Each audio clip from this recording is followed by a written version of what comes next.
আসসালামু আলাইকুম। নওগাঁ থেকে রেজওয়ানা বলছি। পরন্ত দুপুরে বাবা মেয়ে পড়ে পড়ে ঘুমোচ্ছিল। মেয়েকে ডেকে প্রাইভেটে রেডি করে পাঠিয়ে দিলাম। বিছানার অবস্থা এলোমেলো করে রেখেছে। উঠিয়ে নিয়ে জানলাটা পর্দাটা একটু সরিয়ে দিই।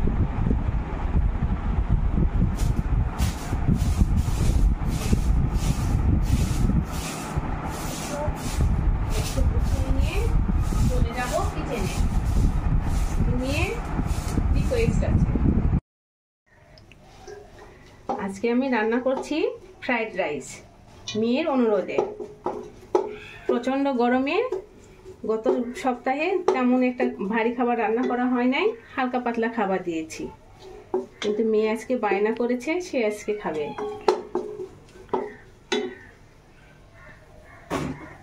আমি আগে গাজর আর বটবটিগুলো একটু ভেজে নিচ্ছি।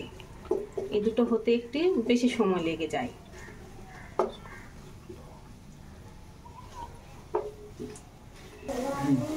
গাজর আর বটবটিগুলো হয়ে গেছে। এখন আমি দিয়ে দিচ্ছি হলুদ আর লাল ক্যাপসিকাম।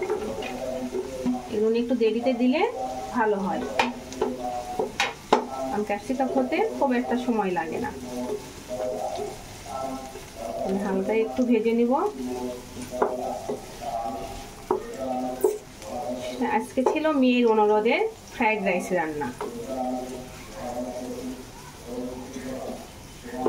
আর তাড়াহুড়ো করছি, মেয়ে এসে যেন দেখে একদম রেডি। মেয়ে এসে যদি তার বেজার মুখটা আমি দেখি, আমাকে আর ভালো লাগবে না।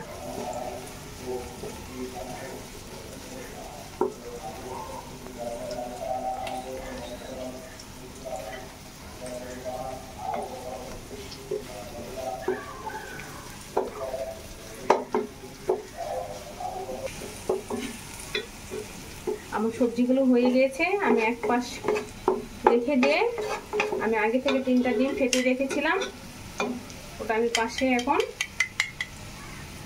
দিয়ে দিলাম।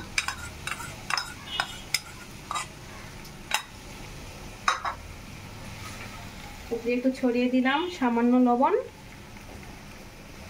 আর সাদা গোলমরিচের গুঁড়ো।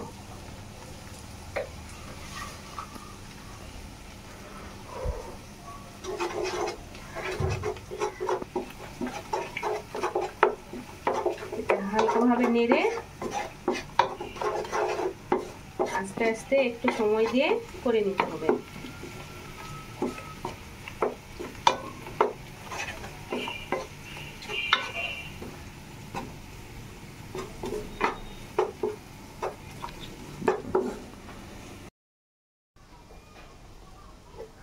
আমার সবজিগুলো একদম হয়ে গেছে।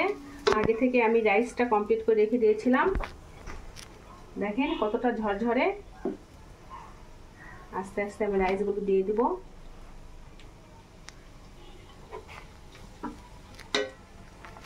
আর এই ফ্রাইড রাইস করার জন্য রাইসটা আপনার 80% সেদ্ধ করে নিতে হবে, পুরোটা সেদ্ধ করা যাবে না। বাকি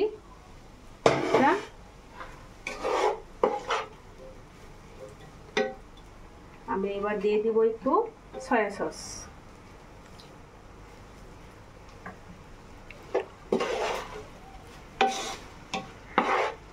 খুব আলতোভাবে নেড়ে দিতে হবে, সবজিগুলো সুন্দরভাবে মিক্সড করে নিতে হবে।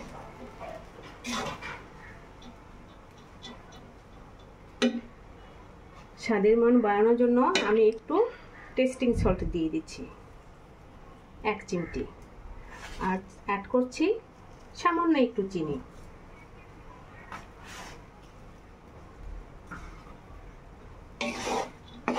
এবার আমি খুব সুন্দর করে আলতোভাবে মিক্সড করব। দেখতেই পাচ্ছেন কতটা ঝরঝরে।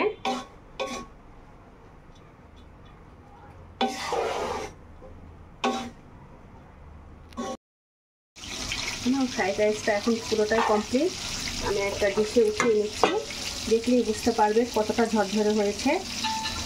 আর আমি পাশে আপনার চিকেন ফ্রাইটা অলরেডি দেখতে পাচ্ছেন কতটা ঝরঝরে হয়েছে। আর আমি রেখে দিলাম।